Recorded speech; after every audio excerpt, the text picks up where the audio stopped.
Hello, welcome you again at longest discussion. I am Dr. Kodlan, registered Dhaka Medical Hospital. Our today's topic is carcinoma descending colon. আপনারা জানেন এর আগে আমরা carcinoma rectum নিয়েছি লাস্টের ক্লাসে। আজকের ক্লাসে আমরা carcinoma descending colon as well as other colonic malignancies যেগুলো থাকে সেইগুলোর সম্বন্ধে আপনাদের ধারণা দিয়ে দিব। সো আশা করি আপনাদের ভালো লাগবে। So let's start.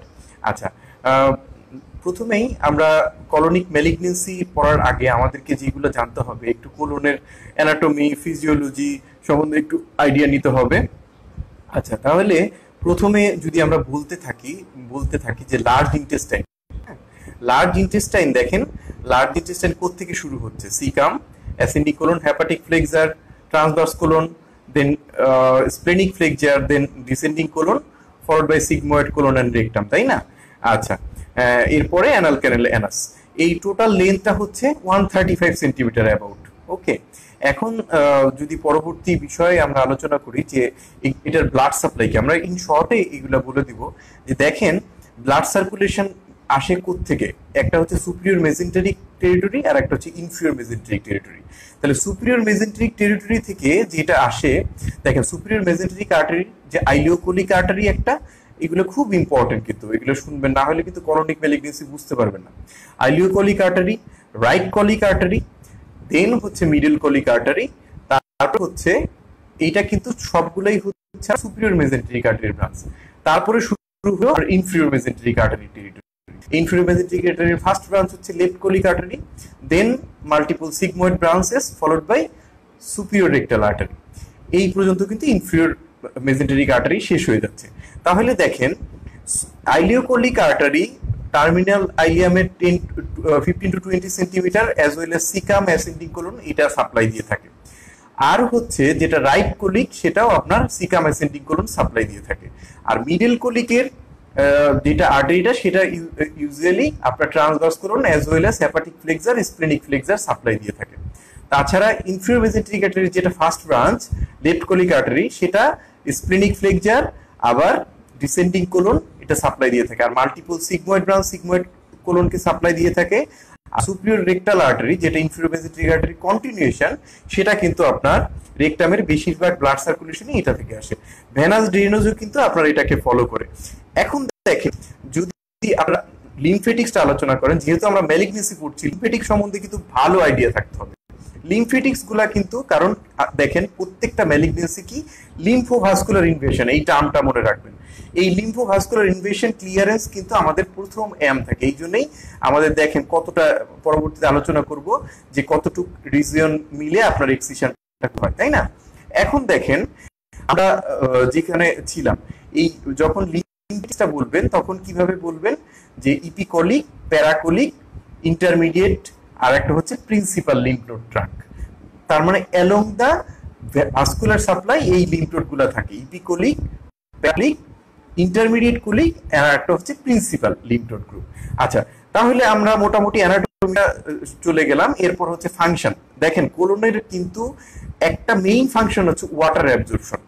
গাটের main water absorption কিন্তু হয় কোলনে, ঠিক আছে? তাছাড়াও কোলনে কিছু ফুয়েল তৈরি যেগুলো হচ্ছে কলোনিক মিউকোসার জন্য আপনার নিউট্রিয়েন্ট হিসেবে কাজ করে। এছাড়াও আমরা যে গ্যাস প্রডিউস হয়, গ্যাস প্রোডাকশনও কিন্তু কোলনে হয়ে থাকে। তাহলে ফিজিওলজি ইন শর্ট এটাই হলো, মেইন হচ্ছে ওয়াটার অ্যাবজর্পশন, এটাই আপনাকে মনে রাখতে। এখন আমরা চলে আসি যে কলোনিক ম্যালিগনেন্সি যদি কথা বলা হয়, দেখেন যদি আপনি left colon as well as rectum চিন্তা করেন, রেকটাম, সিগময়েড কোলন আর ডিসেন্ডিং কোলন, এইটা মিলেই কিন্তু 60 to 70% of all the colonic malignancy cover করে। এর মধ্যে রেকটাম, যেটা আমরা গত ক্লাসে আলোচনা করেছি, 43% কিন্তু রেকটামে হয়ে থাকে কলোনিক ম্যালিগনেন্সির মধ্যে। এবং কলোনিক ম্যালিগনেন্সি কিন্তু গ্যাস্ট্রোইন্টেস্টাইনাল ট্র্যাক্ট ম্যালিগনেন্সির মধ্যে হচ্ছে প্রথম, মানে ফার্স্ট যদি আপনি কাউন্ট করেন, কলোনিক ম্যালিগনেন্সি হতে পুরো গ্যাস্ট্রোইন্টেস্টাইনাল ট্র্যাক্টের মধ্যে সবচেয়ে কমন হয়।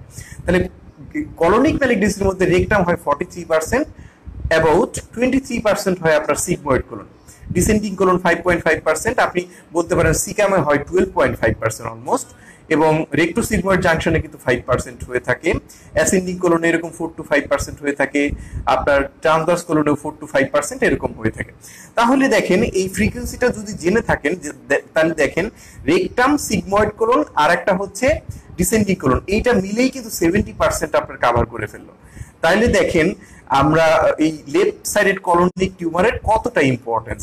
আচ্ছা, পরবর্তীতে আমরা একটু আলোচনা করি। দেখেন কলোনিক ম্যালিগন্যান্সি ইউজুয়ালি যদি আপনি জেন্ডার ডিস্ট্রিবিউশনটা আলোচনা করেন তাহলে এটাও মেল প্রিডমিনেন্স একটু বেশি 1.3:1, কিন্তু কিছু কিছু ক্ষেত্রে আবার বলা আছে যে ফিমেলে আপনার কলোনিক ম্যালিগন্যান্সি বেশি হয়, রেকটামটা মেলে বেশি।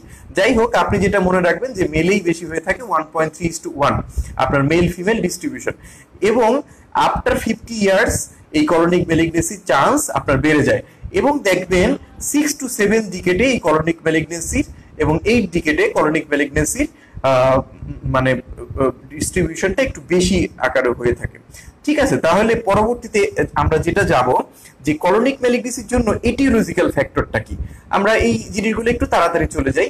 দেখেন এটিওলজিক্যাল ফ্যাক্টর তাহলে জানতে হবে আপনার কি খাবার খেলে এই কলোনিক ম্যালিগন্যান্সি হতে পারে, কি খাবার খেলে এটা প্রোটেক্ট। তাহলে দেখেন আপনি যদি হাই ফ্যাট কন্টেনিং ডায়েট খান, রেড মিট খান, প্রসেসড মিট খান, এবং যেটা ডায়েট খাচ্ছেন সেটার মধ্যে যদি ল্যাক অফ ডায়েটারি ফাইবার থাকে, ল্যাক অফ ক্যালসিয়াম থাকে, ল্যাক অফ সেলেনিয়াম থাকে, তাহলে কিন্তু কলোনিক ম্যালিগন্যান্সি হার বেড়ে যাবে। এবং আরেকটা স্টাডিতে দেখা গেছে যে আপনি যদি গার্লিক রিচ খাবার খান, যেমন রসুন রিচ করে গার্লিক রিচ যদি খাবার খান তাহলে কিন্তু কলোনিক ম্যালিগন্যান্সির চান্স কমে যায়, as well as antioxidant that means vitamin C যদি এগুলা খান তাহলে কিন্তু কলোনিক ম্যালিগন্যান্সির চান্স কমে যায়। এখন একটা কথা অবশ্যই আপনার মাথার মধ্যে আসবে যে ক্যালসিয়াম কিভাবে আপনার এই কলোনিক ম্যালিগন্যান্সি করতে পারে, তাই না? তাহলে দেখেন ক্যালসিয়াম কিন্তু খুবই একটা ইম্পর্টেন্ট ফ্যাক্টর। যদি আপনার ডায়েটারি ক্যালসিয়াম কম খান, এই ডায়েটারি ক্যালসিয়াম কি করে বাইল অ্যাসিডের সাথে বাইন্ড করে থাকে, যাতে বাইল অ্যাসিড আপনার কলোনিক মিউকোসাতে কাজ না করতে পারে। এখন দেখেন যদি বাইল অ্যাসিড আপনার কলোনিক ম্যালিগন্যান্সিতে কিভাবে কাজ করে, বাইল অ্যাসিড যদি ফ্রি থাকে দ্যাট মিন্স ক্যালসিয়ামের সাথে বাইন্ড নাই, তাহলে cellular turnover of large intestine এটা খুব বেশি বেশি আকারে হয়ে থাকে। তাহলে দেখেন সেলুলার টার্নওভার যদি হয়, অ্যাবনরমাল সেল প্রলিফারেশন যদি বেশি হয়ে থাকে তাহলে কিন্তু ম্যালিগন্যান্সি হয়ে যাবে। তাহলে বাইল অ্যাসিড কিভাবে কাজ করছে, যাতে তাহলে কোনো কারণে যদি বাইল অ্যাসিড প্রোডাকশন বেড়ে যায় বা ক্যালসিয়াম কমে যায় তাহলে সেই ক্ষেত্রে কিন্তু আপনার কলোনিক ম্যালিগন্যান্সির একটা রিস্ক ফ্যাক্টর হিসেবে কাজ করে। তাছাড়া আর কি কি রিস্ক ফ্যাক্টর আছে, যদি স্মোকার হয়ে থাকে তাহলে কিন্তু দেখা যায় 1.5 to 2 টাইমস আপনার এই কলোনিক ম্যালিগন্যান্সির চান্স বেড়ে যায়। তাহলে হিস্ট্রিতে কিন্তু অবশ্যই আমাদের স্মোকিং, সোশিও ইকোনমিক হিস্ট্রি এগুলা কিন্তু নিতে হবে, অ্যাজ ওয়েল অ্যাজ অ্যালকোহলিজম। তাহলে স্মোকিং এবং অ্যালকোহলিজম এই সবগুলোই কিন্তু আপনার এটিওলজিক্যাল ফ্যাক্টর হিসেবে কাজ করে। পরবর্তী এটিওলজিক্যাল ফ্যাক্টর হচ্ছে জেনেটিক ফ্যাক্টর। এই কারণে কিন্তু আপনার ফ্যামিলি হিস্ট্রি ভালো করে নিতে হবে। দেখেন আপনারা অলরেডি কিছু কিছু ডিজিজের নাম জানেন, যেমন ফ্যামিলিয়ার অ্যাডিনোমাটাস পলিপোসিস কোলাই, আর একটা হচ্ছে হেরিডিটারি নন পলিপোসিস কোলন ক্যান্সার বা লিন সিনড্রোম, আমরা যেটাই বলি না কেন। এই দুইটা কিন্তু আপনারা খুবই মানে শিখতেই হবে, যে ফ্যামিলি ফ্যাট কিন্তু অবশ্যই শিখতে হবে, যেটা যদি হয়ে থাকে তাহলে 100% চান্স অফ ম্যালিগন্যান্সি। তাহলে এই familial adenomatous polyposis and Lynch syndrome এটা কিন্তু জেনেটিক ফ্যাক্টর। যেমন ফ্যাটে কি হয়ে থাকে, যে এপিসি জিন যেটা থাকে ক্রোমোজোম নাম্বার 5 এর শর্ট আর্মে যদি 5q লস অফ এপিসি জিন যদি হয়ে থাকে তাহলে কিন্তু সেটা ফ্যাপ হয়ে থাকে, এটা অটোজোমাল ডমিনেন্ট। হ্যাঁ, অ্যাজ ওয়েল অ্যাজ এইচএনপিসিসি এটাও কিন্তু অটোজোমাল ডমিনেন্ট। এখানেও কতগুলো জিন ফ্যাক্টর কাজ করে। সো আপনাকে কনশাসলি জেনেটিক ফ্যাক্টর এইসব মানে ফ্যামিলি হিস্ট্রি কিন্তু নিতে হবে, যে ফার্স্ট জেনারেশনে তার আছে কিনা বা সেকেন্ড জেনারেশন আছে কিনা। এখন আপনার প্রশ্ন করতে পারে যে ফার্স্ট জেনারেশন মানে কি বুঝেন আপনি? ফার্স্ট জেনারেশন মানে বোঝা হয় আমার মা বাবা, আমার ছেলে মেয়ে, আমার ভাই বোন, এরাই হচ্ছে ফার্স্ট জেনারেশন। মনে করেন আমার খালা, আমার ফুপু, এরা হচ্ছে সেকেন্ড জেনারেশনের। তাহলে আমার গ্র্যান্ডফাদার, গ্র্যান্ডমাদার এরা কিন্তু সেকেন্ড জেনারেশন। তাহলে ফার্স্ট জেনারেশনের হিস্ট্রিটা কিন্তু খুবই ইম্পর্টেন্ট, যে যদি কোনো ফ্যামিলিতে হিস্ট্রি থাকে যে আপনার বিফোর 50 ইয়ার্স কারো কলোনিক ম্যালিগন্যান্সি হয়েছে ফ্যামিলিতে, তাহলে সেটা কিন্তু খুবই একটি risk factor for developing colonic malignancy in your family tree. তার মানে এইটা তো আপনাকে অবশ্যই নিতে হবে যে ফ্যামিলিটা হিস্ট্রিটা কিরকম আছে, যে ফার্স্ট জেনারেশনে কোনো এরকম ফ্যাক্টর আছে। এরপরে আমরা যদি কিছু আলোচনা করি যে ইটিওলজিক্যাল ফ্যাক্টর পরে কিছু প্রিডিসপোজিং ফ্যাক্টর আছে which are very much responsible for colonic malignancy. সেইগুলা কি দেখেন, প্রথমেই যদি আপনি চলে আসেন যে আলসারেটিভ কোলাইটিস, ক্রনস ডিজিজ, তার মানে ইনফ্ল্যামেটরি বাউল ডিজিজ, এটা খুবই একটা risk factor for causing colonic ম্যালিগনেসি। আর কি হতে পারে দেখেন, কারো ইউরোটেরোসিগময়েডোস্টমি করা হয়েছে, তাহলে ইউরোটেরোসিগময়েডোস্টমি শুধু নামটা রাখেন, সময় লাগবে। যদি কারো করা হয়ে থাকে তার কিন্তু এই কলোনিক ম্যালিগনেসি চান্স কমে যাবে।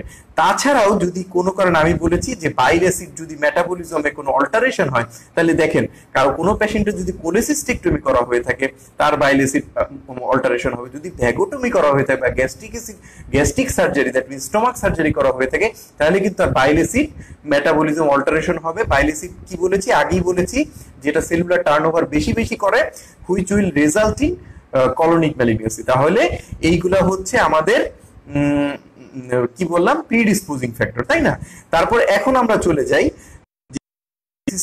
একটু যদি দেখে থাকেন বেশিরভাগ কলোনিক ম্যালিগনেসি কিন্তু অ্যাডিনোমা থেকে হয়ে থাকে। স্যাররা কিন্তু একটা প্রশ্ন জিজ্ঞাসা করে, what is adenoma carcinoma sequence.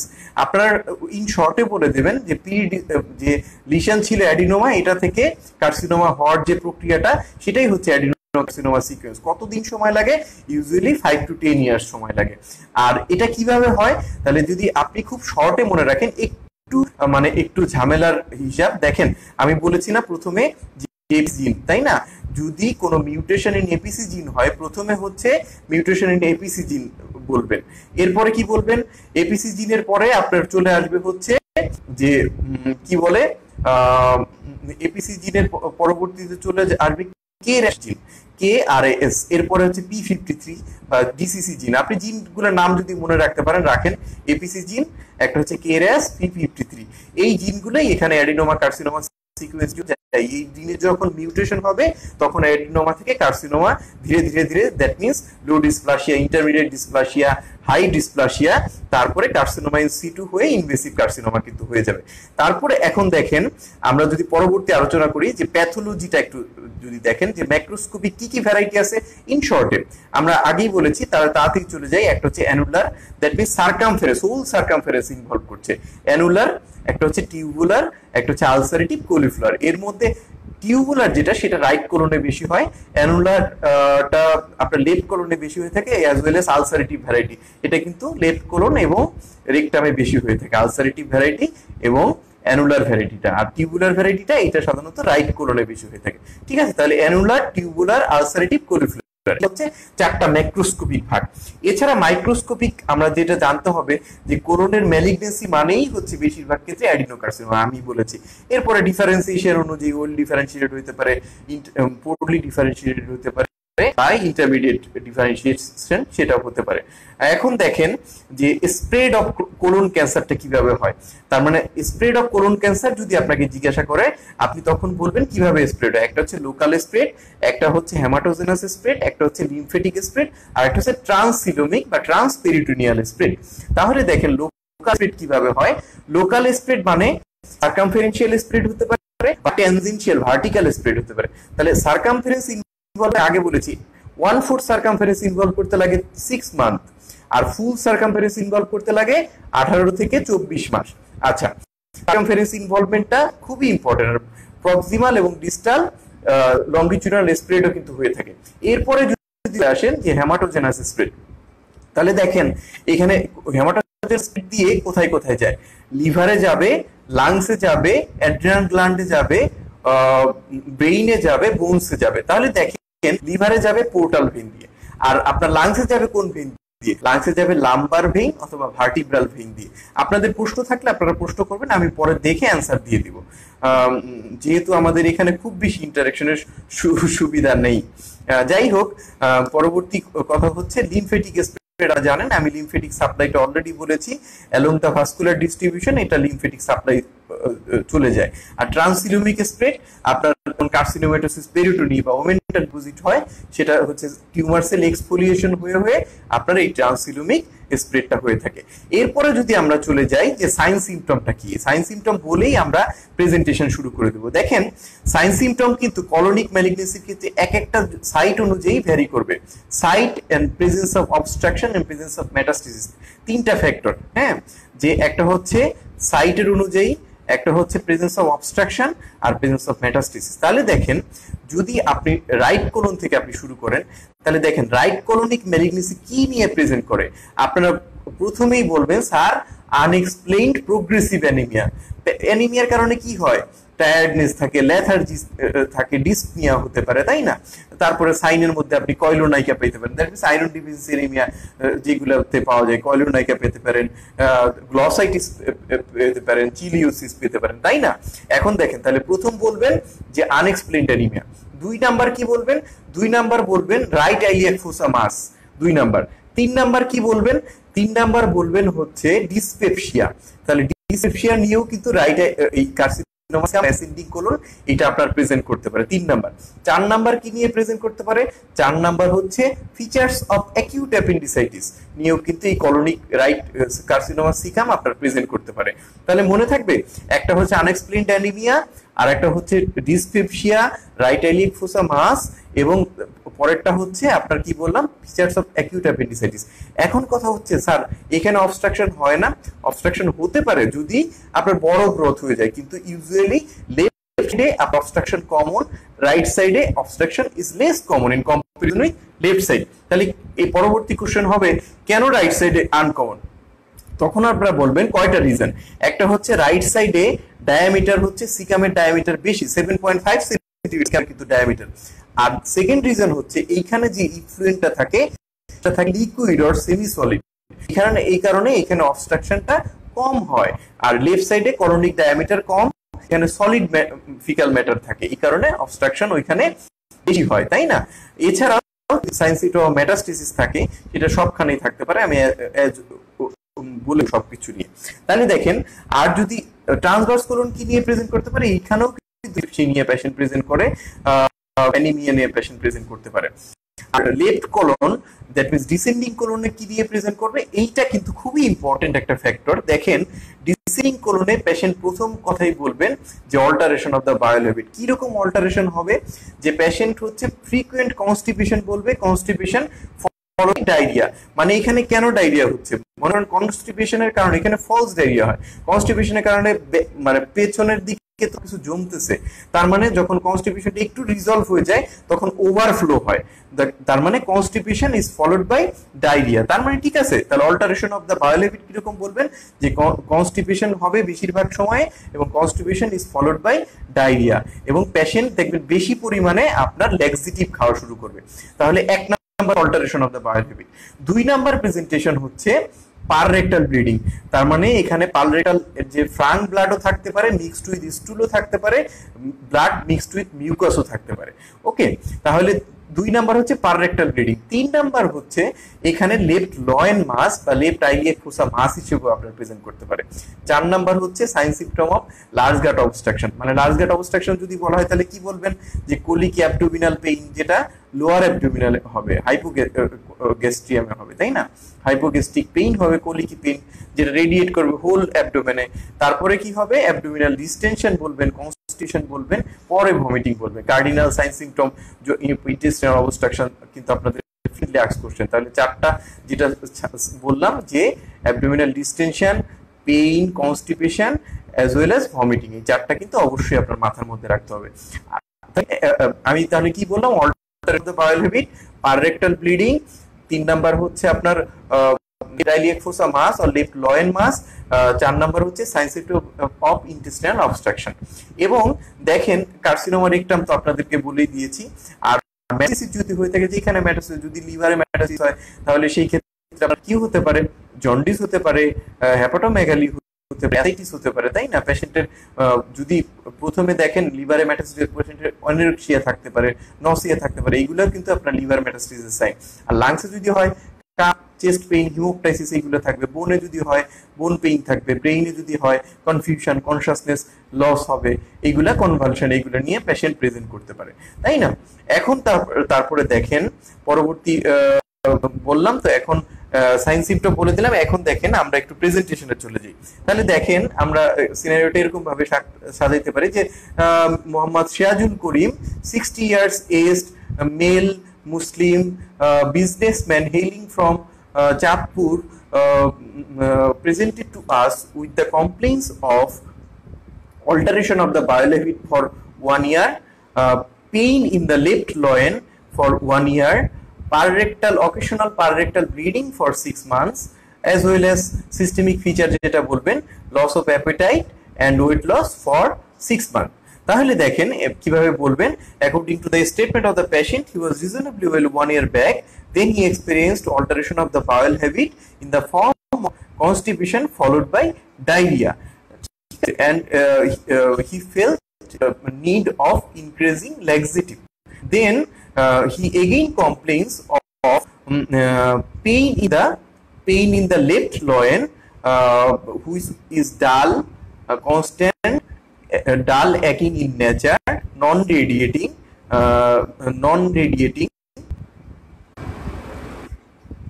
তাহলে non-radiating বলবেন, no aggravating factor, and relieved in sometimes by passing fecal matter or flatus. তাহলে এইটা আপনার কিন্তু বলে দিবেন যে কিভাবে আপনার পেইনটা এখানে শুরু হলো। পেইন দেখেন এখানে আমি লেফট লয়নে বলেছি, কিন্তু যদি এখানে টিউমার সাইটে পেইন হয়েছে, দ্যাট মিন্স পেরিকোলাই যদি হয়ে ব্যথা হয় তাহলে কি টিউমার সাইটে। আর যদি মনে করেন অবস্ট্রাকশন হয় তাহলে কিন্তু লোয়ার অ্যাবডোমেনে পেশেন্টের পেইন ফিল করবে। তাহলে কিন্তু আপনাকে কোথায় ব্যথা হচ্ছে, যেগুলো সক্রেটিস ম্যানোভারে যে অনসেটটা insidious onset, mild to moderate in severity, dull, অ্যাকিং in nature, aggravating factor, relieving factor, এগুলো সব কিন্তু আপনাদের উল্লেখ করতে হবে। পরবর্তী সময় বলবেন he also complain of per rectal bleeding which sometimes fades altered dark in color and mixed with blood, mixed with stool, sometimes doesn't mixed with stool, sometimes of mucus with blood also. তাহলে এইভাবে পারারেক্টাল ব্লিডিংও কিন্তু আপনি বলে দিবেন। তারপরে কি বলবেন যে he has no history of fever, evening rise of temperature. কেন এটা বলছেন দেখেন, কার্সিনোমা আপনি এখানে মাথায় রেখে বলতেছেন কার্সিনোমা অফ লেফট কোলন, তার মানে এখানে কিন্তু ইন্টেস্টাইনাল টিউবারকুলোসিস চলে আসতে পারে। এই কারণে ইন্টেস্টাইনাল টিউবারকুলোসিস একটা ফিচার কি, ইভিনিং রাইজ অফ টেম্পারেচার। তাহলে এখানে অবশ্যই আপনার নেগেটিভ পয়েন্টে এটা আপনি বলে দিবেন। As well as systemic feature যে কাপ, চেস্ট পেইন, হিমোপ্টাইসিস, সেগুলো কিন্তু মেটাস্টেসিসের কারণে হতে পারে বা পালমোনারি টিউবারকুলোসিসের জন্য হতে পারে। তাহলে এইগুলা কিন্তু বলে দিবেন। তারপরে আর কি বলবেন, he also give history of loss of appetite to all kinds of food and history of significant weight loss. Significant weight loss মানে কি বোঝায় আমরা কিন্তু অলরেডি এর আগের ক্লাসগুলোতে মানে আলোচনা করি। পরে as usual he is not diabetic, normotensive, no history of bronchial asthma, এগুলো দিয়ে প্রেজেন্ট ইলনেস শেষ করবেন। পাস্ট হিস্ট্রিতে আপনার সিগনিফিকেন্ট যেগুলো আমরা আলোচনা করলাম ওইগুলো আছে কিনা এইগুলো আপনারা হিস্ট্রি অবশ্যই নেবেন। এরপরে personal history, drug history, allergic history বলে আপনারা জেনারেল এক্সামিনেশন দেখেন। জেনারেল এক্সামিনেশন এখানে কয়েকটা জিনিস খুব ইম্পর্টেন্ট। যেহেতু ব্লিডিং হচ্ছে, পেশেন্ট কিন্তু অ্যানিমিক থাকতে পারে। যদি লিভার মেটাস্টেসিস হয়ে যায়, পেশেন্টের কিন্তু জন্ডিস থাকতে পারে। যেহেতু খেতে পারছে, যদি খাওয়া দাওয়ার রুচি চলে গেছে, পেশেন্টের বমি হতে পারে অবস্ট্রাকশনের কারণে, সেক্ষেত্রে কিন্তু you can find the patient dehydrated. তারপর আর কি পেতে পারেন দেখেন, যদি ম্যালনিউট্রিশন, যদি হাইপোঅ্যালবুমিনিয়া হয়ে যায় তাহলে কিন্তু ইডিমাও পেতে পারেন। তাই এই জেনারেল এক্সামিনেশনের ফাইন্ডিং গুলো কিন্তু খুবই ইম্পর্টেন্ট। একটা হচ্ছে অ্যানিমিয়া অবশ্যই, তারপর হচ্ছে জন্ডিস, ইডিমা, ডিহাইড্রেশন, তাই না? তাছাড়াও আর কি কি এখানে পাবেন যে পেশেন্ট কিন্তু left supraclavicular lymph node, then all accessible peripheral lymph node আর not including the left supraclavicular lymph node. তাহলে left supraclavicular lymph node palpable আছে কিনা এটাও কিন্তু আপনার খুব ইম্পর্টেন্ট একটা পার্ট। এরপরে চলে যাবেন আপনাদের প্যারাবডোমিনাল এক্সামিনেশনে। দেখেন প্যারাবডোমিনাল এক্সামিনেশন এখানে আপনারা সবকিছু উল্লেখ করবেন যে ইন্সপেকশনে প্রথমে শেপ অফ দ্য অ্যাবডোমেন, ফ্লাঙ্ক কিরকম। দেখেন ফ্লাঙ্ক যেহেতু লেফট লয়েন মাস থাকবে, তার মানে লেফট লয়েন কিন্তু ফুল থাকবে, তাই না? যেহেতু কার্সিনোমা ডিসেন্ডিং কোলন আমাদের আলোচ্য বিষয় আজকে। তারপরে আপনি কি পেতে পারেন দেখেন, তারপরে আপনি চলে যাবেন, যদি অ্যাসাইটিস থাকে তাহলে কিন্তু ইভার্টেড আম্বিলিকাস পেতে পারেন, অ্যাবডোমেন ডিস্টেন্ডেড পেতে পারেন, বোথ ফ্লাঙ্কস কিন্তু ফুল পেতে পারেন। এরপরে আমাদের বিষয় হচ্ছে যে একটা লাম বলেছি, যে এখানে লামটা কিন্তু ভালোভাবে ডিসক্রাইব করতে হবে। তাহলে দেখেন ইন্ট্রাঅ্যাবডোমিনাল কিভাবে ডিসক্রাইব করবেন, and intra-abdominal lump measuring about 10 into 8 centimeter in size present in the left loin including part of the umbilical and iliac fossa, which is non-tender, surface irregular, ill-defined margin, hard in consistency, mobility দেখেন descending colon, side to side mobility possible but not mobile above downwards। তাহলে এই finding গুলো কিন্তু অবশ্যই উল্লেখ করবেন, এবং রেসপিরেশনের সাথে কিন্তু মুভ করে না। তাহলে একটা জিনিস অবশ্যই মাথায় রাখতে হবে যে এখানে কিন্তু পেছনেই কিডনি থাকে, যে কিডনি সেটা বাইমাইনুলো পালপেবল হবে, ব্যালোটেবল হবে, যেটা এই মাসের ক্ষেত্রে কিন্তু হবে না। তাহলে এই জিনিসগুলো কিন্তু আপনাকে একটু খুবই কশাসলি আপনাদের উল্লেখ করতে হবে। তাহলে পরবর্তী সময়ে চলে যাবেন হচ্ছে digital rectal examination. Digital rectal এক্সামিনেশনে ইউজুয়ালি কার্সিনোমা সিগময়েড কোলন বা কার্সিনোমা ডিসেন্ডিং কোলনে আপনি কিছু পাবেন না। তাহলে পরবর্তীতে চলে যাই আমরা যে এরপরে স্যালিয়েন্ট ফিচার বলে আমাদের প্রভিশনাল ডায়াগনোসিস বলবেন কার্সিনোমা ডিসেন্ডিং কোলন। এখানে ডিফারেনশিয়াল ডায়াগনোসিস কি আনতে পারেন, যে tuberculosis of the descending colon, তাই না? Tuberculosis of the descending colon আনতে পারেন। তাছাড়াও আর কি আনতে পারেন, যে Crohn's disease of the descending colon আনতে পারেন, তাই না? আর lymphoma of the descending colon আনতে পারেন। এইগুলো আপনাদের ইয়াতে চলে আসবে, কি বলে, ডিফারেনশিয়াল ডায়াগনোসিস চলে আসবে। তখন আপনাদের পরের প্রশ্ন করবে why did you called it's a case of carcinoma descending colon. তখন আপনি বলবেন যে patients are 60 or 70 years, male patient, তারপরে of the bile habit history আছে, parectal bleeding এর হিস্ট্রি আছে স্যার, তারপরে এখানে একটা লাম্প হিস্ট্রি আছে, তারপরে পেশেন্ট বলেছে ওয়েট লসের কথা বলেছে, আর হচ্ছে কি অন এক্সামিনেশনে যেটা আমরা পারেবনিয়াল লাম্প পেয়েছি এই ডেসক্রিপশন আপনারা বলে দিবেন। তাহলে পরবর্তী কোশ্চেন হবে কেন তুমি এটাকে আইলিওসিক্যাল টিউবারকুলোসিস বলছো না? আইলিওসিক্যাল টিউবারকুলোসিস বলছি না কারণ স্যার পেশেন্টের কি বলে ইভিনিং রাইজ অফ টেম্পারেচার পেশেন্টের এইরকম হিস্ট্রি দেয়নি, তাছাড়াও যে পালমোনারি টিউবারকুলোসিস যে কাপ চেস্ট পেইন এইগুলো নাই, এই কারণে আমরা আইলিওসিক্যাল টিউবারকুলোসিস স্যার বলিনি। তাহলে পরবর্তী আপনাদের চলে যাবে যে এখন কি করবে, তাহলে বলবেন to diagnose my provisional diagnosis, to confirm my provisional diagnosis I want to do colonoscopy with biopsy from the suspected lesion। তাহলে colonoscopy কেন চাচ্ছেন, যে মিউকোসাল লিশন ভিজুয়ালাইজ করা, colonoscopy should be the first investigation। colonoscopy করে আমরা suspected lesion থেকে biopsy নিয়ে সেটা অ্যাডিনোকার্সিনোমা না ওয়েল ডিফারেন্সিয়েটেড না মডারেটলি ডিফারেন্সিয়েটেড না পুরলি ডিফারেন্সিয়েটেড সেটাও কিন্তু আমরা বলে দিতে পারবো। তাহলে পরবর্তী কোলোনোস্কোপি থেকে কি আর কি কোনো ইনফরমেশন পাবেন? হ্যাঁ স্যার, যে সিনক্রোনাস লিশন আছে কিনা সেটাও কিন্তু আমরা বুঝতে পারবো। তাহলে পরবর্তী কোশ্চেন আপনাকে বলবে what do you mean by synchronous lesion, what do you mean by metachronous lesion. তাহলে সিনক্রোনাস লিশন হচ্ছে যদি আপনার প্রাইমারি যে লিশনটা আপনি পেয়েছেন এর সাথে অন্য সাইটে আপনার যদি কোনো লিশন থেকে থাকে তাহলে সেটাকে আমরা সিনক্রোনাস লিশন বলি। এর সাথেও আরেকটু যোগ করবেন যে lesion found during the away from the primary site within 6 months, হ্যাঁ, তাহলে সেটা কিন্তু সিনক্রোনাস লিশন। আর মেটাক্রোনাস আরেকটা কথা বলা আছে যে মেটাক্রোনাস হচ্ছে after 6 months away from the primary site। যদি প্রাইমারি সাইটের ওইখানে হয়ে থাকে তাহলে সেটা রিকারেন্স হয়েছে, আর যদি প্রাইমারি সাইট থেকে অন্য জায়গায় হয়ে থাকে 6 মাসের পরে সেটাকে আমরা বলবো মেটাক্রোনাস। সিনক্রোনাসের আপনার কত সিনক্রোনাস ম্যালিগনেন্সি যেটা সিনক্রোনাস ক্যান্সার হয়ে থাকে আপনার 5 to 7%, আর সিনক্রোনাস পলিপ হয়ে থাকে 13 to 33%, আর মেটাক্রোনাস কতটুকু হয়ে থাকে? মেটাক্রোনাস হয়ে থাকে এরকম 4 to 6% আপনারা বলে থাকবেন। তাহলে দেখেন synchronous metachronous is very much important. এই সিনক্রোনাস মেটাক্রোনাস বলতে কি বোঝেন এবং কোলোনোস্কোপি করে আমরা সিনক্রোনাস লিশন আছে কিনা সেটাও এক্সক্লুড করলাম। এর পরবর্তী ইনভেস্টিগেশন কি?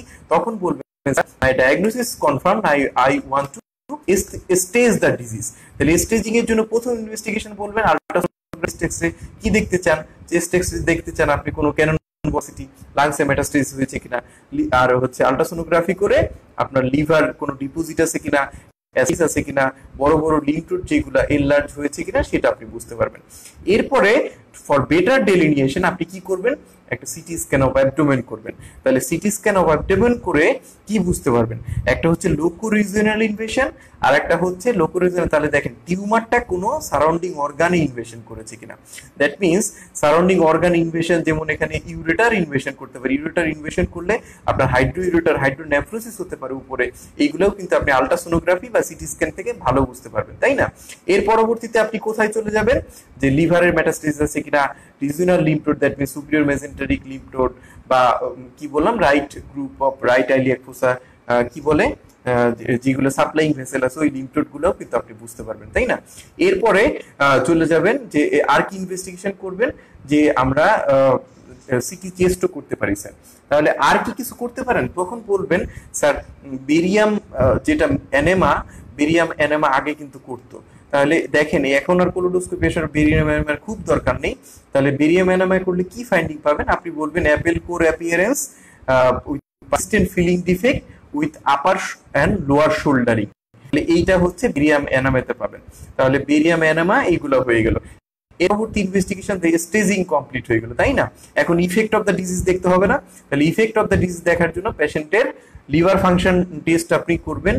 লিভার ফাংশন টেস্ট করে দেখেন অ্যালকালাইন ফসফেট যদি বাড়তি পান, সেটা কিন্তু লিভারে মেটাস্টেসিস হয়েছে, এটাও কিন্তু বোঝা যায়। তাছাড়া আপনি ইফেক্ট অফ দ্য সেরাম অ্যালবুমিনটা করবেন, সেরাম ইলেকট্রোলাইট করবেন, এইগুলা করে আপনি ইফেক্ট অফ দ্য ডিজিজ বুঝতে পারবেন। হিমোগ্লোবিন তো করবেনই, ইফেক্ট যেহেতু অ্যানিমিয়া হয়ে যেতে পারে, তাহলে হিমোগ্লোবিন করে আপনি কিন্তু আপনার এক্সপেক্টেড ফাইন্ডিং আপনি পেতে পারেন। তারপরে দেখেন পরবর্তী পর্যায়ে আপনি কি করবেন, এরপরের ইনভেস্টিগেশন কি করবেন sir, prognosis as well as extension বোঝার জন্য আমি কার্সিনো এমব্রায়োনিক অ্যান্টিজেন করব, সিইএ লেভেল করবেন। তাহলে দেখেন সিইএটা কি, হোয়াট ইজ সিইএ। সিইএ হচ্ছে একটা গ্লাইকোপ্রোটিন যেটা এমব্রায়োনিক টিস্যু বা ম্যালিগনেন্ট কলোনিক সেল থেকে রিলিজ হয়, তাই না। নর্মাল লেভেল হচ্ছে নন স্মোকারের less than 5 nanogram per ML, আর স্মোকার হচ্ছে 5 to 10, মানে লেস দেন 10 বলবেন। তাহলে দেখেন কলোনিক ম্যালিগনেন্সি ছাড়াও কিন্তু অন্যান্য যেমন pancreatic malignancy, breast malignancy, lungs malignancy, stomach ম্যালিগনেন্সিতে কিন্তু আপনার এই সিএ লেভেল রেজ পেতে পারেন। তাছাড়াও কিছু বিনাইন কজেও কিন্তু সিএ লেভেল রেজ পেতে পারেন। সেটা কি, সিরোসিস হতে পারে, সেটা ক্রনিক কি প্যানক্রিয়াটাইটিস হতে পারে, এইগুলোতেও কিন্তু আপনারা সিএ লেভেল রেজ পেতে পারেন। আলসারেটিভ কলাইটিসেও কিন্তু সিএ লেভেল রেজ পাওয়া যায়। তাহলে এইগুলোও কিন্তু আপনাদের মাথার মধ্যে রাখতে হবে। এরপর কি স্যার, আমি এখন পেশেন্টের ফিটনেসের যেসব ইনভেস্টিগেশন এইগুলা করব, তার পরবর্তী স্টেপ কি, তাই না।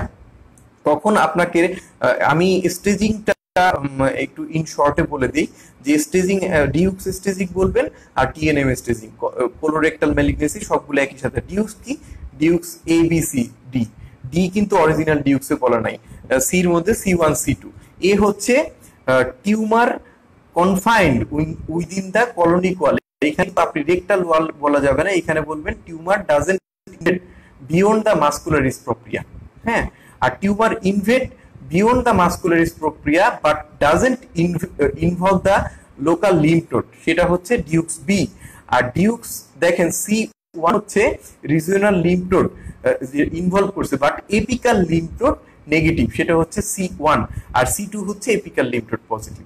আর টিএনএম এর মধ্যে টি যেটা বলা হয় TX মানে not assessable, T0 no tumour, primary tumour. আর হচ্ছে T1 হচ্ছে কি বলা হয়, যে T1 হচ্ছে আপনার tumour confined to the mucosa and submucosa. আর T2 হচ্ছে কনফাইন্ড টু দা মাসকুলারিস প্রক্রিয়া। T3 হচ্ছে বিয়ন্ড দা মাসকুলারিস প্রক্রিয়া, দ্যাট মিন্স সাবসেরোসা। আর T4 হচ্ছে যে সারাউন্ডিং অর্গান ইনভলভ করছে, সেটা হচ্ছে T4। আর N0 no lymph node, N1 হচ্ছে আপনার 1 to 3 lymph node, 4 or more lymph node হচ্ছে N2, M0 MX আপনারা জানেন। আচ্ছা, এরপর আমরা চলে যাই পোস্ট গ্রাজুয়েশনের জন্য খুবই ইম্পর্টেন্ট প্রশ্ন, বা আন্ডার গ্রাজুয়েট লেভেলেও কিন্তু আপনাদের অনেক সময় আসে, যে what is your principal of management of colorectal malignancy. তাহলে দেখেন যখন প্রিন্সিপাল বলবেন এই কোশ্চেনগুলো কিন্তু অ্যান্সার করা একটু টাফ। তাহলে দেখেন কিভাবে বলবেন, যে assessment for local and distant spread pre operatively and per operatively. তাহলে প্রি অপারেটিভ যেগুলি ইনভেস্টিগেশন বলেছি, তাহলে প্রথম টার্ম হবে assessment of local and distant spread, 2 number term হবে অ্যাসেসমেন্ট ফর সিনবাস লিয়ার, 2 নাম্বার। 3 নাম্বার কি, সার্জারি করবেন, তাই না? তাহলে সার্জারি কি করবেন? সার্জারি এম হবে যে excision of the lesion with lymphovascular clearance. এই কথাটা কিন্তু খুব ইম্পর্টেন্ট যে লিম্ফোভাস্কুলার ক্লিয়ারেন্স কিন্তু আপনাকে অবশ্যই অবশ্যই মেইনটেইন ক্লিয়ার করতে হবে। তাহলে excision of the primary tumour lymphovascular clearance এটা আপনাকে করতে হবে, তাই না? তাহলে লিম্ফোভাস্কুলার ক্লিয়ারেন্স করলেন, এর পরবর্তীতে অ্যানাস্টোমোসিস করবেন। দেখেন অ্যানাস্টোমোসিস যখন করবেন বাই মিনস অফ সেরো সাবমিউকোসালা বলতে পারেন বা এক্সট্রা মিউকোসালা বলতে পারেন। তাহলে অবশ্যই আপনাকে ভাস্কুলারিটি এনশিওর করতে হবে এবং টেনশনলেস সিঙ্গেল লেয়ার ইন্টারেপ্টেড সেরোমাস্কুলার আপনার সুচার ইউজ করতে হবে ফর অ্যানাস্টোমোসিস। এটা তো হ্যান্ড সুইং করলেন, আপনি কিন্তু ইনস্ট্রুমেন্ট যেটা স্টেপলড অ্যানাস্টোমোসিস সেটাও কিন্তু এখানে করতে পারেন। তাহলে অপারেশন করার পরবর্তী কি করবেন? হিস্টোপ্যাথোলজিক্যাল যেটা বায়োপসি পাঠানো হয় সেটা কিন্তু আপনি এনশিওর করবেন। তাহলে এই পাঁচটা জিনিস আপনার প্রিন্সিপালে আসবে। একটা হচ্ছে লোকাল এন্ড ডিস্টান্ট স্প্রেড আপনার অ্যাসেসমেন্ট, একটা সিনক্রোনাস লিশন, তারপরে সার্জারি, তারপরে অ্যানাস্টোমোসিস কিভাবে করবেন, আর একটা হিস্টোলজিক্যাল এক্সামিনেশন। দেখেন তারপরে আপনার পরবর্তী কোশ্চেন অপারেশন কি করবেন। আমাদের প্রথম আলোচ্য বিষয় হচ্ছে যে অপারেশন করার আগে পেশেন্ট কিন্তু আপনাকে প্রিপেয়ার করতে হবে, তাই না? How do you prepare the patient? তাহলে প্রিপারেশনের জন্য প্রথম কথা হচ্ছে যদি অ্যানিমিয়া থাকে you will correct the anaemia by transfusion. Okay, তাহলে পরবর্তী হচ্ছে যে গার্ড প্রিপারেশন এখানে দিবেন কি দেবেন না। আগে সবসময় গার্ড প্রিপারেশন দেওয়া হতো, কিন্তু এখন কিন্তু ইউজুয়ালি গার্ড প্রিপারেশনকে অনেক সময় যেহেতু এনহ্যান্সড রিকভারি প্রোটোকল একটা বলা হয়েছে এনহ্যান্সড রিকভারি সার্জারি, এখানে কিন্তু গার্ড প্রিপারেশন করাকে অনেক সময় আপনার মানে অ্যাপ্রিশিয়েট করা হয় না।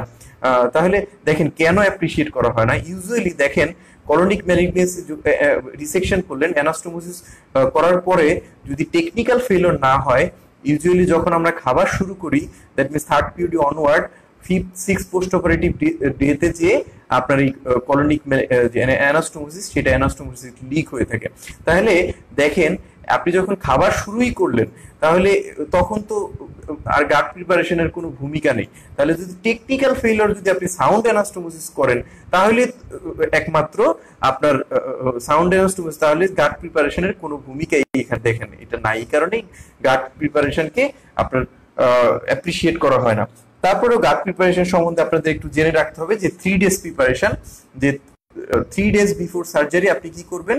লো রেসিডুয়াল ডায়েট খাবেন। 2 days before surgery non residual diet বা লিকুইড ডায়েট আপনি খাওয়াবেন। 1 days before surgery gut preparation আমরা যেটা ওয়ার্ড প্র্যাকটিস করে থাকি অ্যাকুয়ালাক্স 2 প্যাকেট 2 লিটার বোতলের মধ্যে দিয়ে পেশেন্টকে 15 মিনিট অন্তর অন্তর 2 ঘন্টার মধ্যে খাইয়ে শেষ করে দেওয়া হয়। এছাড়াও আরো পেই এইগুলা কিন্তু সেনা এগুলাও কিন্তু আপনাদের ডেভেলপ কান্ট্রি অন্যান্য দেশে এগুলা ইউজ করা হয়ে থাকে।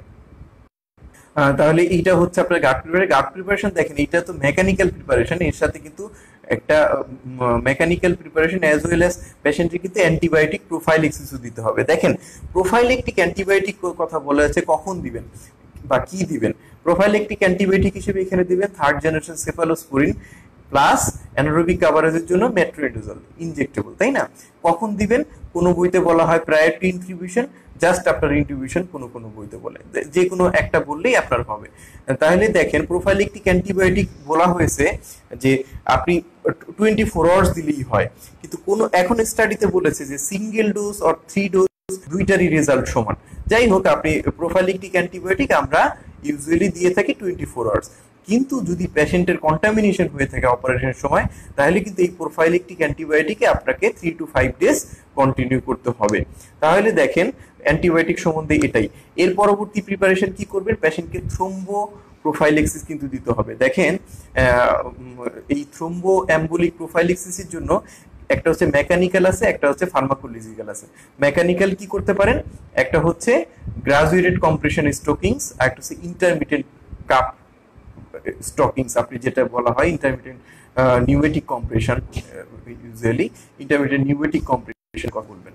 আর মেকানিক্যাল যেটা দেওয়া হয় সাবকিউটেনিয়াস হেপারিন, হ্যাঁ, যেটা কি বলা হয় যে লো মলিকুলার ওয়েট হেপারিন, এনোক্সাপেরিন হিসেবে পাওয়া যায়।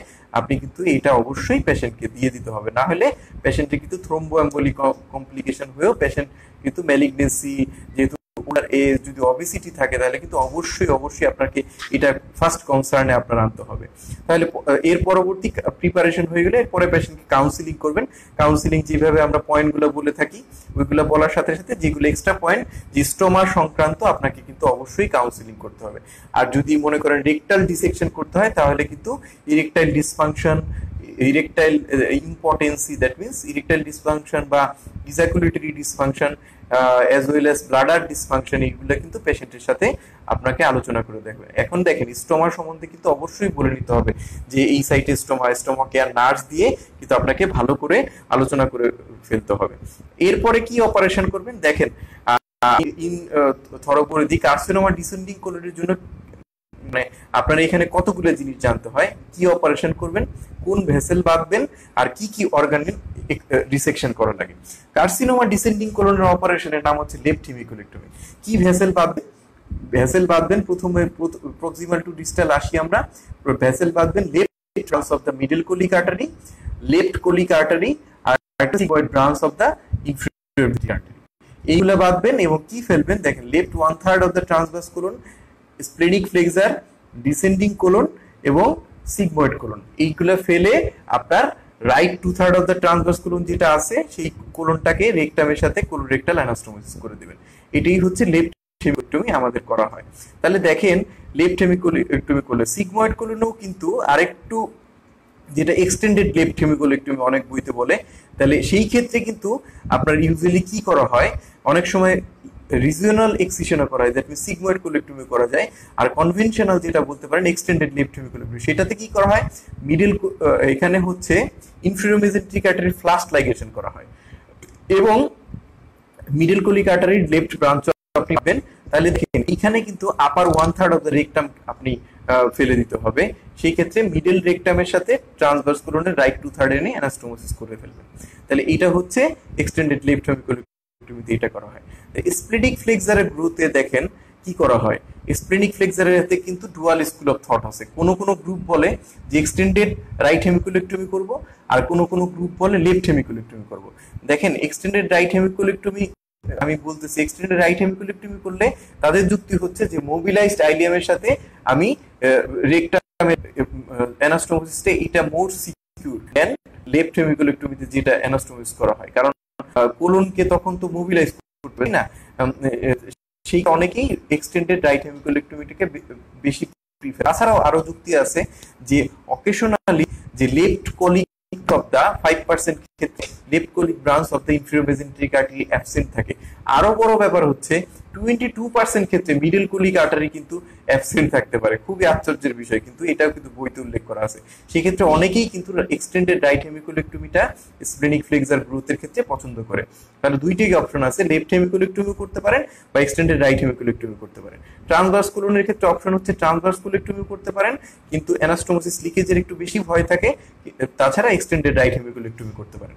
তাহলে এখন দেখেন যদি প্রক্সিমাল ট্রান্সভার্স কোলন থেকে থাকে তাহলে কিন্তু আপনি অ্যানাস্টোমোসিস করবেন ডিসেন্ডিং কোলনের সাথে। আর যদি দেখা যায় মিডল অথবা ডিস্টাল ট্রান্সভার্স কোলন হয়ে যায় তাহলে কিন্তু lower part of the descending কোলনের সাথে আপনি আইলামের অ্যানাস্টোমোসিস করে দেবেন। এখন দেখেন যদি কার্সিনোমা সিকাম হয়ে থাকে তাহলে করা হয় বা ascending colon right hemicolectomy. Right হেমিকোলেক্টমিতে কি আপনার দেখেন ভেসেল লাইগেট করা হয়, একটা হচ্ছে ileocolic artery, right colic artery, middle colic artery, right branch. এই ileocolic artery, right colic artery এগুলো সবকিছু কিন্তু flush ligation at its origin করবেন, না হলে লিম্ফোভাস্কুলার ক্লিয়ারেন্স ইনশিওর হবে না। তাহলে দেখেন রাইট কোলিক আর্টারিতে কি কি ফেলা হয়, 15 to 20 centimetre of the ileum, ফার্স্টে বলবেন 50 to 20 centimetre of the terminal ileum, caecum with appendix, ascending colon, hepatic flexor, right 1/3 of the transverse colon, এটা বলবেন। হ্যাঁ, আর হচ্ছে এরপরে আর হচ্ছে যদি এক্সটেন্ডেড রাইট হেমিকোলেক্টমি বললামই, তো সেই ক্ষেত্রে আপনার মিডল কোলিক আর্টারি পুরোটাই বেড়ে ফেলবেন, শুধু রাইট ব্রাঞ্চ না, সেই ক্ষেত্রে left branch that mean middle colic আর্টারিও এখানে কিন্তু flush ligation at its origin from the superior mesenteric artery করবেন এবং অ্যানাস্টোমোসিস করবেন ডিসেন্ডিং কোলনের সাথে স্প্লেনিক ফ্লেক্সার মোবিলাইজ করে। তাহলে পরবর্তী সময়ে পরবর্তী কি কোশ্চেন হতে পারে যে আপনি যে অপারেশন করেছেন কি কি স্ট্রাকচার এখানে ইনজুরি হতে পারে। দেখেন লেফট হেমিকোলেক্টমি করার সময় কতগুলো জিনিসের অবশ্যই মাথার মধ্যে রাখতে হবে। ফার্স্টে লেফট বা রাইট লেফটে যেটা ইউরেটার এবং গোনাডাল ভেসেল দুই সাইডে রাইট এন্ড লেফট দুই ক্ষেত্রে, আর লেফটের ক্ষেত্রে আর একটা জিনিস হচ্ছে টেইল অফ দ্য পেরিয়াস কিন্তু আসে, কিডনি তো দুই ক্ষেত্রে আসে, তারপরে কিন্তু স্প্লিন এইখানে কিন্তু অবশ্যই একটা ইম্পর্টেন্ট ফ্যাক্টর, যে স্প্লিন কিন্তু ইনজুর্ড হতে পারে, তাই না? আর রাইট হেমিকোলেক্টমি করার ক্ষেত্রে ডিউডেনাম কিন্তু অবশ্যই আনবেন। তাহলে duodenum, ureter, gonadal vessel, kidney, এগুলো তো বলেছি, এগুলা কিন্তু ইনজুর্ড হওয়ার চান্স থাকতে পারে। তাহলে দেখেন, আপনি কিউরেটিভ সার্জারি করতে পারলেন না, পেলিয়েটিভ সার্জারি কি করতে পারেন? তাহলে পেলিয়েটিভ দেখেন, যদি পেলিয়েটিভ রিসেকশনও করতে পারেন সেইটারও কিন্তু বেনিফিট আছে। আর যদি মনে করেন কিডনি ইনভলভ হয়ে আছে, আপনি আগে থেকেই জানেন, সেই ক্ষেত্রে যদি আইভিইউ করে আপনি দেখেন অপোজিট কিডনি ভালো আছে, তাহলে কিন্তু আপনি এন ব্লক রিসেকশন করলেও সার্ভাইভাল বেনিফিট সেই ক্ষেত্রে আপনি অবশ্যই পাবেন। এছাড়া তারপরেও যদি দেখেন আপনি একদমই অপারেবিলিটি, আর একটা কোশ্চেন করা হয় যে how will you assess the operative, তাহলে দেখেন প্রি অপারেটিভ তো বললামই যে ইনভেস্টিগেশন করে, পার অপারেটিভ আপনি যখন ল্যাপারোটমি করলেন, ল্যাপারোটমি করার পরে লিভার দেখবেন কোনো মেটাস্টেসিস আছে কিনা, কোনো অ্যাসাইটিস আছে কিনা এটা দেখবেন, এরপরে পেরিটোনিয়াল সিডলিং আছে কিনা, ওমেন্টাল ডিপোজিট আছে কিনা এটা ভালোভাবে খেয়াল করবেন। তারপরে হচ্ছে লোকাল যে টিউমার, যেটা লোকাল টিউমারটা কোনো সারাউন্ডিং অর্গানে ইনভেশন আছে কিনা, তারপরে দেখবেন লিম্ফ নোড, লিম্ফ নোড কিন্তু আপনার যে রিয়েক্টিভ লিম্ফেডেনোপ্যাথি হইতে পারে, মেটাস্টেটিক লিম্ফ নোড হইতে পারে। যদি হার্ড ফিক্সড লিম্ফ নোড হয় সেটা কিন্তু ইনঅপারেবল আমরা ধরে নিই। তাহলে যদি ইনঅপারেবল এতগুলা কারণে হয়ে থাকে, তাহলে সেই ক্ষেত্রে কি করবেন? যদি কার্সিনোমা রাইট কোলন হয় সেক্ষেত্রে আইভিউ ট্রান্সভার্স অ্যানাস্টোমোসিস করতে পারেন। যদি কার্সিনোমা লেফট কোলন হয় সেই ক্ষেত্রে কিন্তু অনেক সময় আমরা কি বলে থাকি, সিগময়েড আর ট্রান্সভার্স কোলনের মধ্যে অ্যানাস্টোমোসিস করতে পারি, অথবা ট্রান্সভার্স কোলোস্টমি বা ইলিওস্টমিও কিন্তু আর একটা option in case of carcinoma left colon. এবং যদি আগেই দেখতে পারেন আপনার কাছে যদি অপশন অ্যাভেলেবল থাকে, সেক্ষেত্রে কিন্তু stenting, that means endoscopic stenting ও লেফট কোলনের ক্ষেত্রে খুবই একটা অ্যাট্রাকটিভ অপশন, তাই না? এর পরবর্তীতে আপনি কি আলোচনা করতে হবে, এরপরে হচ্ছে একদম প্রায় শেষ পর্যায়ে আমরা চলে এসেছি, যে এখানে ফাংশনাল কি হতে পারে, যে ইম্প্যাক্ট কি হতে পারে রাইট হেমিকোলেক্টমি। দেখেন, রাইট হেমিকোলেক্টমি বলেছি না যে প্রথমেই কোলন হচ্ছে ওয়াটার অ্যাবজর্ব করে, তাহলে water about 751 litre water absorb হয় এখানে। তাহলে প্রথম দেখবেন ফ্রিকুয়েন্ট ডায়রিয়া হতে পারে, যেমন যেটা 250 ml স্টুল পাস হতে সেই 1 লিটার এরকম বারবার স্টুল পাস হতে পারে, কিন্তু পেশেন্টকে অ্যাসিওর করবেন এটা ধীরে ধীরে ধীরে ধীরে আপনার ঠিক হয়ে যাবে। তাছাড়াও রাইট লেফট হেমিকোলেক্টমি করলে ইউজুয়ালি এইগুলা তেমন কিছু হয় না, ফ্রিকুয়েন্ট স্টুল থাকে, তারপর ধীরে ধীরে ধীরে ধীরে এইগুলো ঠিক হয়ে যায়। এখানে কেমোথেরাপির রোল আছে অবশ্যই। কি কেমোথেরাপি দেওয়া হয়? 5-fluorouracil অ্যান্ড লিউকোভোরিন এটা দেওয়া হয়। নিউয়ার কিছু এজেন্ট এখানে এসেছে, একটা হচ্ছে অক্সালিপ্লেটিন আর একটা হচ্ছে আইরিনোটিকান। এই গুলা নিউয়ার, যেমন মেটাস্টেটিক স্প্রেড যদি হয়ে থাকে সেইগুলা কিন্তু চলে আসবে। এছাড়াও পোস্ট গ্রাজুয়েট ক্ষেত্রে কিন্তু আপনাদের কিছু কিছু কোশ্চেন আমি বলে দিই যে অ্যানাস্টোমোটিক লিকেজ হয়েছে কিনা, যে পোস্ট অপারেটিভ কমপ্লিকেশন একটা মেইন তো অ্যানাস্টোমোটিক লিকেজ, অ্যানাস্টোমোটিক লিকেজ হয়েছে কিনা কিভাবে বুঝবেন? দেখেন, অ্যানাস্টোমোটিক লিকেজ কিন্তু খুবই মানে একটা গ্রেভ কমপ্লিকেশন, তাই না? অ্যানাস্টোমোটিক লিকেজ দেখেন, কোনো পেশেন্টের যদি আনইউজুয়াল রিকভারি, মানে রিকভারি ঠিক হচ্ছে, পেশেন্টের যদি পেরিটোনিয়াইটিস, জেনারেলাইজ পেরিটোনিয়াইটিস বা লোকালাইজ পেরিটোনিয়াইটিস সাইন সিম্পটম থাকে, তাহলে তো আপনি বুঝতেই পারবেন যে অ্যানাস্টোমোটিক লিকেজ হয়েছে। কিন্তু কারো পেশেন্টের যদি দেখেন যে নতুন করে আপনার কার্ডিওভাস্কুলার ডিসফাংশন হচ্ছে, তারও অ্যানাস্টোমোটিক লিকেজ হতে পারে। এই জিনিসগুলো ইনভেস্টিগেশন করতে পারেন, একটা সিটি স্ক্যান করে আপনি বুঝতে পারেন যে যদি ফ্রি ফ্র্যাঙ্কিস থাকে যে কোথাও কালেকশন আছে কিনা সেটা আপনি বুঝতে পারবেন। ওয়াটার সলিউবল কন্ট্রাস্ট দিয়ে কিন্তু আপনারা এই ক্ষেত্রে অ্যানাস্টোমোটিক লিকেজ আছে কিনা সেটা বুঝতে পারেন। আর এইখানে কিন্তু বেরিয়াম ইউজ করবেন না। যদি অ্যানাস্টোমোটিক লিকেজ বেরিয়াম ইউজ করেন, সেটা যদি পেরিটোনিয়াম চলে যায়, খুব হাইলি ইরিটেন্ট, সেটা কিন্তু আপনার পেরিটোনিয়াইটিস আরো করবে এবং আরো ডিস্ট্রাকশন করে ফেলবে। তাহলে অ্যানাস্টোমোটিক লিকেজ ডায়াগনোসিস করলেন, পেশেন্টকে রিসাসিটেট করবেন, পেশেন্টকে correction of the abnormality, dyselectrolytaemia, hypoalbuminaemia, anaemia correction করে পেশেন্টকে, তার যদি জেনারেলাইজ পেরিটোনিয়াইটিস থাকে অবশ্যই আপনি ল্যাপারোটমি করবেন, এবং যেখানে অ্যানাস্টোমোটিক ডিসরাপশন হয়েছে দুইটা মাথায় আপনি বের করে দিবেন as a form of double barrel colostomy or ileo colostomy, যাই বলেন না কেন আপনারা এটা করে দিবেন। তাছাড়াও এর পরবর্তী সময় যদি লোকালাইজ পেরিটোনিয়াইটিস থাকে পেশেন্টের, যদি দেখেন লোকালাইজ পেরিটোনিয়াইটিস থাকে, আপনি ইমেজ গাইডেড অ্যাসপিরেশন করলে যদি পেশেন্ট রিকভারি করে আপনি পেশেন্টকে প্যারেন্টাল নিউট্রিশন দিয়ে আপনি কিন্তু অপেক্ষা করতে পারেন। কিন্তু খুবই কেয়ারফুল অবজার্ভ করতে হবে যে পেশেন্টের সাইন সিমটম ডিটেরিয়েশন করলো কিনা। তাহলে কিন্তু অবশ্যই পেশেন্টকে ল্যাপারোটমি করে আমি যেগুলো বলেছি এই ম্যানোভারে চলে যেতে হবে। তাছাড়া লোকালাইজ পেরিটোনিটিস কিন্তু যদি আপনি কনভেনশনাল যেগুলো প্যারেন্টাল অ্যান্টিবায়োটিক দিলেন, প্যারেন্টাল নিউট্রিশন দিলেন, নাথিং বাই মাউথ দিলেন, ইমেজ গাইডেড ড্রেনেজ করে দিলেন, সেইভাবে কিন্তু পেশেন্টের এই অ্যানাস্টোমোটিক ডিএসএস রিকভারি করা সম্ভব অনেক সময়। আচ্ছা, তাছাড়াও আরো একটা কোশ্চেন আপনাকে যেগুলো পোস্ট গ্রাজুয়েশনের জন্য খুবই important, screening of the colorectal cancer. এটা কিন্তু আপনাদেরকে অবশ্যই শিখতে হবে কিভাবে ওবিটি দিয়ে করা হয় বা কোলোনোস্কোপি, সিগমোইডোস্কোপি, এগুলো আপনারা শিখে নেবেন। তাহলে আজকের ক্লাসে এই পর্যন্তই, আমরা অনেক ডিসকাস করা হয়ে গেছে, এই পর্যন্তই আমরা দেখছি। আপনাদের কোন কোশ্চেন আছে কিনা আমি একটু দেখি।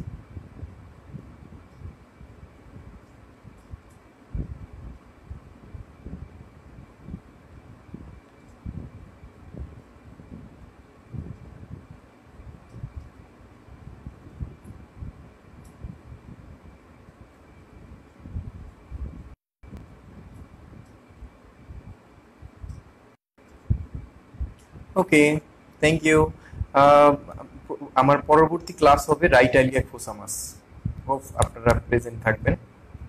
Till then, bye by.